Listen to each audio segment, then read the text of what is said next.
नमस्कार मित्रांनो, मागच्या लेक्चरमध्ये आपण NMR वर आधारित काही प्रॉब्लेम्सला सुरुवात केलेली. आता आजच्या लेक्चरमध्ये आपण काही उर्वरित प्रॉब्लेम्स घेऊयात. बघा, गिवन मॉलिक्युलर फॉर्म्युला आहे C3H7Br. मित्रांनो, आपण मागे सुद्धा डिस्कशन केलं आहे. ज्यावेळेस हॅलोजन्स असतील मॉलिक्युलर फॉर्म्युल्यामध्ये त्यावेळेस एक हायड्रोजन प्लस करायचा आणि ज्यावेळेस नायट्रोजन असेल त्यावेळेस एक कार्बन आणि एक हायड्रोजन वाढवायचा. इथे आपल्याला काय दिसतंय, ब्रोमीन म्हणजे हायड्रोजन आहे, म्हणून आपल्याला काय वाढवावं लागेल, एक हायड्रोजन वाढवावं लागेल. मग आपल्याला करेक्टेड मॉलिक्युलर फॉर्म्युला काय मिळतोय, C3H8. जो ब्रोमीन होता त्याच्याऐवजी आपण काय केला, एक हायड्रोजन वाढवलेला. का वाढवला तर आपल्याला काय करायचंय, साइट ऑफ अनसॅच्युरेशन. ठीक आहे, हां बघा आता करेक्टेड फॉर्म्युला C3H8 मिळाला आहे. ठीक आहे, आता आपण मिळवूयात. आपण मिळवला रिवाइज्ड मॉलिक्युलर फॉर्म्युला. रिवाइज्डचा मिळवण्यासाठी सूत्र काय, CnH2n+2. n म्हणजे काय, नंबर ऑफ कार्बन ॲटम्स. किती कार्बन ॲटम्स दिले, 3, म्हणून nच्या ठिकाणी आपण काय लिहिणार, 3. मग फॉर्म्युलामध्ये काय लिहिलंय, C3H2 nच्या ठिकाणी किती येणार, 3+2. 3 गुणिले 2 6 अधिक 2 8. मग रिवाइज्ड फॉर्म्युला काय आलाय, C3H8. ठीक आहे, साइट ऑफ अनसॅच्युरेशन काढण्याचा फॉर्म्युला काय, hydrogen deficiency upon 2. Hydrogen deficiency आपण कोणाकडून मिळवत असतो, रिवाइज्ड फॉर्म्युलामध्ये. रिवाइज्ड फॉर्म्युलामध्ये हायड्रोजन्स किती दिले आहेत, 8, आणि करेक्टेड मध्ये पण किती दिले आहेत, 8. 8 वजा 8 0 भागिले 2 0. 0 साइट ऑफ अनसॅच्युरेशन आहे, म्हणून दिलेला जो कंपाऊंड आहे तो कसा आहे, सॅच्युरेटेड आहे, कारण की एकही अनसॅच्युरेशनची साइट त्याच्यामध्ये नाही. So given compound is saturated. पहिला NMRचा जो सिग्नल आहे तो काय दाखवतोय, 1.1 डेल्टा. तो किती प्रोटॉनसाठी मिळाला, 3H. 3H म्हणजे कोणता ग्रुप मित्रांनो, CH3. या CH3 प्रोटॉनसाठी काय मिळते, ट्रिपलेट मिळते. ट्रिपलेट कधी मिळणार मित्रांनो, ज्यावेळेस 2 नेबरिंग प्रोटॉन्स असतील. ठीक आहे, 2 नेबरिंग प्रोटॉन्स म्हणजे काय, CH2 ग्रुप. म्हणजे या CH3च्या बाजूला काय असलं पाहिजे मित्रांनो, CH2 असला पाहिजे. ठीक आहे, परत लक्षात घ्या, 1.1 डेल्टा अपफिल्ड आहे, त्यामुळे हा मिथिल ग्रुप कसा शिल्डेड आहे. ट्रिपलेट म्हणजे ह्या 3H म्हणजे कुठला तर CH3 ग्रुप, त्याच्यासाठी ट्रिपलेट मिळतात. ट्रिपलेट कधी मिळणार, ज्यावेळेस बाजूला 2 नॉन इक्विव्हॅलेंट प्रोटॉन्स असतील. हे जे आहेत, हे जे 2 प्रोटॉन्स आहेत ते याच्यापेक्षा वेगळे आहेत आणि त्याच्या बाजूला आहेत, नेबरिंग आहेत, म्हणून या CH3 साठी यांच्यामुळे काय मिळाले आहे, आपल्याला ट्रिपलेट मिळाले. ठीक आहे, हे झालं ह्या पहिल्या सिग्नलचं अनालिसिस. या सिग्नलमधून आपल्याला काय ग्रुपिंग मिळाले, CH3 CH2. पुढचं NMR सिग्नल आहे 1.9 डेल्टा सेक्स्टेट 2H. सुरुवातीला 2H म्हणजे काय, CH2. सेक्स्टेट म्हणजे 6 लाईन्स मिळतात. 6 लाईन्स कधी मिळतील, ज्यावेळेस त्याच्या नेबरिंग किती हायड्रोजन्स असतील, 5 नेबरिंग हायड्रोजन्स असतील. मग 5 नेबरिंग हायड्रोजन्स आपण कसे ऍडजस्ट करू शकतो, एका कार्बनला 3 आणि दुसऱ्या कार्बनला 2 आणि 3, 5 हायड्रोजन्स झाले. हे 5 हायड्रोजन्स कोणाच्या बाजूला आहेत, या CH2च्या बाजूला आहेत, म्हणून त्याला काय मिळते, सेक्स्टेट. ठीक आहे, मग याच्यावर आपल्याला काय ग्रुपिंग मिळालं आहे, CH3 CH2 CH2.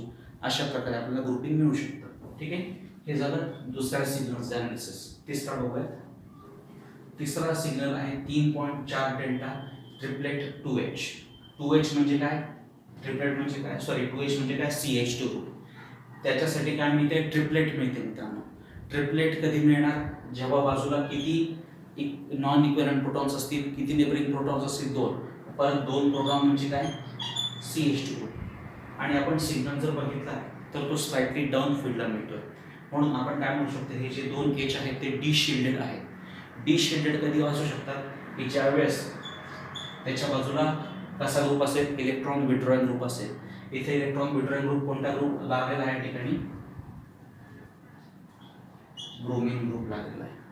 म्हणून हे CH2च्या बाजूला मोस्टली कोणता ग्रुप असणार आहे, ब्रोमिन, आणि त्याच्या बाजूला जे दोन नॉन इक्विव्हॅलेंट प्रोटॉन्स आहेत त्याच्यामुळे त्याला काय मिळते, ट्रिपलेट. ठीक आहे. मग आपल्याला हे जे आपल्याला फ्रॅगमेंट्स मिळाले ते आपल्याला कंबाईन करायचे.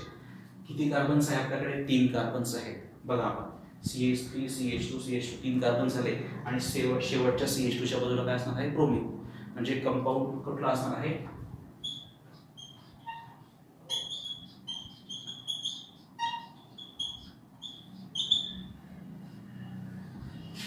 स्ट्रक्चर कोणता असणार आहे, CH3 CH2 CH2Br 1 ब्रोमोप्रोपेन. आता आपण सिग्नल समजा असाइन करायचं म्हटलं, बघा आता या ब्रोमिन पासून हा CH3 ग्रुप लांब आहे त्यामुळे हा शिल्डेड आहे. याच्यासाठी काय मिळणार मग, 1.1 डेल्टा. काय मिळते, ट्रिपलेट. त्याच्या बाजूला किती नेबरिंग प्रोटॉन्स आहेत, 2 नेबरिंग प्रोटॉन्स आहेत. ठीक आहे. हां, आता दुसरा CH2 ग्रुप, हे 2H, त्याला काय मिळतं, सेक्स्टेट.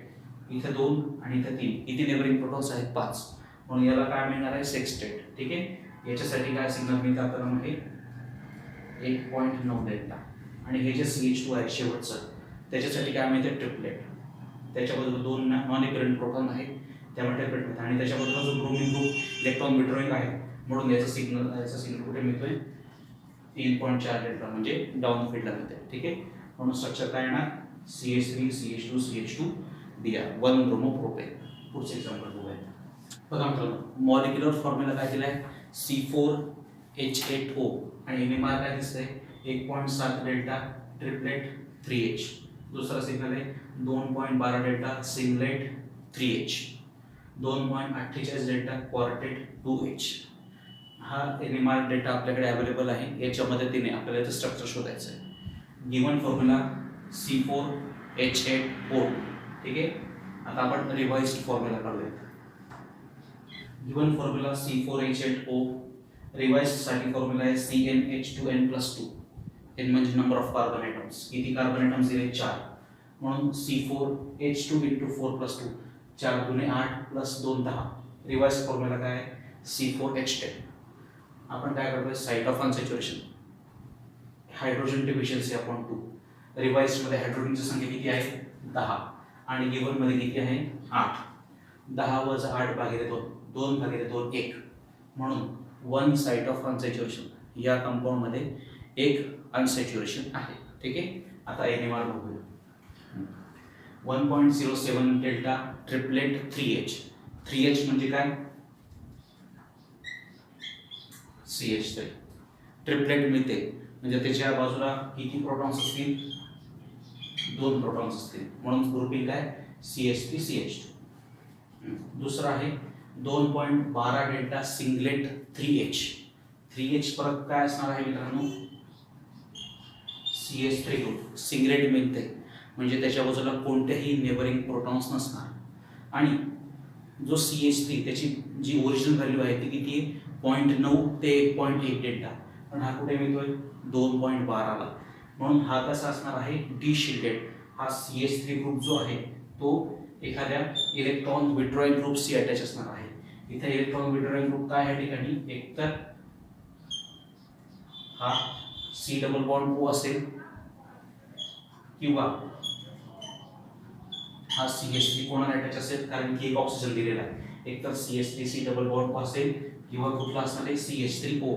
पण ज्यावेळेस CH3 हा ऑक्सिजनच्या अटॅच असतो त्याची केमिकल शिफ्ट व्हॅल्यू ही 3 च्या जवळपास असते. पण ज्यावेळेस हा CH3 हा C डबल बॉन्ड O ला अटॅच असतो त्यावेळेस त्याची केमिकल शिफ्ट कुठे मिळते, 2.1 च्या दरम्यान मिळते. म्हणून हा CH3 त्याच्या बाजूला काय असणार आहे, कार्बोनिल ग्रुप. तो कसा आहे, इलेक्ट्रॉन विड्रॉइंग ग्रुप असल्यामुळे तो डिशिट झाला आहे. म्हणून त्याची व्हॅल्यू कुठे मिळते, डाऊन फील्ड मिळते. पुढचा आहे 2.48 डेल्टा क्वार्टेट 2H. 2H म्हणजे काय, CH. आणि क्वार्टेट म्हणजे त्याच्या बाजूला काय असलं पाहिजे, किती प्रोटॉन्स असले पाहिजे, 3 प्रोटॉन्स. 3 प्रोटॉन्स म्हणजे CH3. आणि त्याची व्हॅल्यू कुठे मिळते, डाऊन फील्डला मिळते. म्हणून तो कशाला अटॅच असला पाहिजे मित्रांनो, एखाद्या इलेक्ट्रॉन विड्रॉइंग ग्रुप अटॅच असला पाहिजे. ठीक आहे. म्हणजे तो कशाला अटॅच असला, C डबल बॉन्ड O ला. आता स्ट्रक्चर काढण्याचा प्रयत्न करूया. हे पॉसिबल स्ट्रक्चर असू शकतं. आता याचा डेटा मॅच होतो का बघूया. 3H ट्रिपलेट, 3H म्हणजे CH3, त्याच्या बाजूला नॉन इक्विव्हॅलेंट 2 प्रोटॉन आहे CH2, म्हणून CH3 CH2 ग्रुपिंग आपल्याला मिळालं आहे. आणि इथं कशासाठी व्हॅल्यू आहे 1.07 डेल्टा. ठीक आहे. पुढचं 2.12 डेल्टा सिंगलेट 3H म्हणजे CH3 ग्रुप, त्याच्या बाजूला इलेक्ट्रॉन विड्रॉइंग ग्रुप अटॅच आहे म्हणून त्याची व्हॅल्यू कुठे मिळते डाऊन फील्डला मिळते. त्याचं सिग्नल कुठे मिळणार आता 2.12 डेल्टा. 2.48 delta quartet 2H. हे 2H त्याच्या बाजूला 3 नेबरिंग प्रोटॉन्स आहेत म्हणून त्याला काय मिळते क्वार्टेट, आणि त्याच्या बाजूला कार्बोनिल ग्रुप लागलेला आहे म्हणून त्याची व्हॅल्यू कुठे मिळते डाऊन फील्डला मिळते. कुठे मिळते 2.48 डेल्टा. म्हणून कंपाऊंडचं नाव काय आहे 2 ब्युटॅनोन. 1 2 3 4 ब्युटेन कीटोन आहे म्हणून 2 ब्युटॅनोन. ओके. पुढचं एक्झाम्पल बघूया. तर गिवन मॉलिक्युलर फॉर्म्युला आहे C9H11 ब्रोमीन, C9H11Br. ब्रोमीन असल्यामुळे आपण एक हायड्रोजन ऍड करणार आहोत म्हणून 11च्या ऐवजी करेक्टेड फॉर्म्युला काय C9H12. आता आपल्याला रिवाइज्ड फॉर्म्युला मिळवायचा आहे. त्याचा फॉर्म्युला आहे CnH2n+2. n म्हणजे काय म्हणतो आपण नंबर ऑफ कार्बन ॲटम्स. किती आहेत 9 म्हणून त्यांना n च्या ठिकाणी 9. C9H2 × 9+2 9 2 18 + 2 किती झाले 20. रिवाइज्ड फॉर्म्युला काय मिळाला आहे C9H20. ठीक आहे. मग आपण साइट ऑफ अनसॅच्युरेशनसाठी काय बघत असतो hydrogen deficiency upon 2. Hydrogen deficiency आपण कोणामध्ये बघत असतो रिवाइज्ड फॉर्म्युला. रिवाइज्ड मध्ये किती हायड्रोजन दिले आहे 20 आणि करेक्टेड मध्ये किती आहे 12. 20 + 12 8/2 म्हणजे 4 साइट्स ऑफ अनसॅच्युरेशन. दिलेल्या कंपाऊंड मध्ये किती अनसॅच्युरेशन्स आहेत 4 अनसॅच्युरेशनच्या साइट्स आहेत. ठीक आहे. आता आपण NMR डेटाकडे बघूयात. पहिला जो सिग्नल मिळतोय तो 7.22 डेल्टा सिंगलेट 5H. मित्रांनो ज्यावेळी आपण ॲप्लिकेशन्स ऑफ NMR स्पेक्ट्रोस्कोपी बघितलं होतं त्यामध्ये आपण ॲरोमॅटिक कंपाऊंड हा आपण NMRच्या सिग्नलने इझिली आयडेंटिफाय करू शकतो. NMR साठी ॲरोमॅटिक प्रोटॉनचे सिग्नल कुठे मिळतात 6.9 ते 7.2 च्या दरम्यान मिळतात. आता आपल्याला इथे काय मिळत आहे 7.2 ला तो सिग्नल मिळतोय. बेन्झीन रिंग म्हणजे किती C6H6, पण इथं काय आहे 5H आहे म्हणजे ही काय आहे मित्रांनो काय आहे मोनो सबस्टिट्यूटेड ॲरोमॅटिक रिंग. अशा पद्धतीची रिंग असेल. 1 2 3 4 आणि 5. 1 2 3 4 5 हायड्रोजन आणि वरती सबस्टिट्यूशन असेल. ठीक आहे. 7.22 डेल्टा सिंगलेट 5H आणि हे 5च्या 5 हायड्रोजनच्या बाजूला कोणताही नेबरिंग प्रोटॉन नाहीये त्यामुळे त्यांना काय मिळते सिंगलेट मिळत आहे. ठीक आहे. मग पहिला सिग्नल काय दाखवतोय मोनो सबस्टिट्यूटेड ॲरोमॅटिक रिंग. आणि मित्रांनो मी तुम्हाला सांगितलं होतं की ज्यावेळेस ॲरोमॅटिक रिंग असते ॲरोमॅटिक रिंग कशा पद्धतीची असते किती डबल बॉन्ड आहेत 1 2 3 डबल बॉन्ड आणि चौथं कशाचं अनसॅच्युरेशन आहे रिंगचं. आपल्याला या कंपाऊंड मध्ये पण किती अनसॅच्युरेशन दिसत आहेत 4. हे चारीचे चारी अनसॅच्युरेशन या ॲरोमॅटिक रिंगने काय केले सॅटिस्फाय केले. ठीक आहे. आता पहिला सिग्नल मध्ये आपल्याला काय दिसत आहे mono substituted aromatic ring. 3.38 delta triplet 2H. 2H म्हणजे काय CH2 आणि ट्रिपलेट मिळते म्हणजे त्याच्या बाजूला किती नेबरिंग प्रोटॉन्स असतील 2 नेबरिंग प्रोटॉन्स असतील. त्याचा सिग्नल डाऊन फील्डला मिळतोय त्यामुळे हा CH2 ग्रुप एखाद्या इलेक्ट्रॉन विड्रॉइंग ग्रुपशी अटॅच असेल. आपल्याला फॉर्म्युलामध्ये कोणता इलेक्ट्रॉन विड्रॉइंग ग्रुप दिलेला आहे ब्रोमीन. त्यामुळे हा CH2 ग्रुप पुन्हा अटॅच असला पाहिजे ब्रोमीनला आणि त्याच्या बाजूला 2 नॉन इक्विव्हॅलेंट प्रोटॉन्स असतील म्हणून याच्यासाठी ग्रुपिंग काय मिळते CH2 CH2 आणि हा CH2 कोणाला अटॅच आहे ब्रोमीन अटॅच आहे. पुढचा signal 2.75 delta triplet 2H. 2H म्हणजे परत काय CH2 आणि त्याला ट्रिपलेट मिळते म्हणजे त्याच्या परत बाजूला काय असणार आहे 2 नेबरिंग प्रोटॉन्स. हे सिग्नल या दोघांसाठी दिसत आहे. ठीक आहे. लास्ट आहे 2.15 डेल्टा क्विंटेट 2H. 2H म्हणजे काय CH2 ग्रुप आणि क्विंटेट म्हणजे 5 लाईन्स मिळतात. 5 लाईन्स कधी मिळतील जेव्हा आजूबाजूला 4 नेबरिंग प्रोटॉन्स असतील. 4 नेबरिंग प्रोटॉन्स आपण कसे लिहू शकतो CH2 आणि CH2. मग याच्यावरून काय माहिती मिळते CH2, 2H म्हणजे CH2 आणि त्याच्या बाजूला 4 नेबरिंग प्रोटॉन्स आहेत. ठीक आहे. मग आपल्याला इथे काय काय मिळाले, पहिल्या सिग्नल काय मध्ये काय मिळते मित्रांनो, ही मोनो सबस्टिट्यूटेड अरोमॅटिक रिंग. ठीक आहे. नंतर काय मिळालं आपल्याला, हे स्ट्रक्चर असू शकतं 1 2 3, तिसऱ्याला फिनेल 3 फिनेल 1 ब्रोमोप्रोपेन. आता हे स्ट्रक्चर आहे का बघूयात. पहिला सिग्नल काय 7.22 डेल्टा, 1 2 3 4, हे जे 5 हायड्रोजन्स आहेत हे अरोमॅटिक प्रोटॉन्स आहेत, म्हणून हे कुठे मिळत आहेत 7.22 डेल्टाला मिळत आहे. ओके. हां, पुढे काय म्हटलं आपण, 2.75 डेल्टा ट्रिपलेट 2H. आता हा जो CH2 ग्रुप आहे त्याच्या बाजूला बेन्झीन रिंग आहे.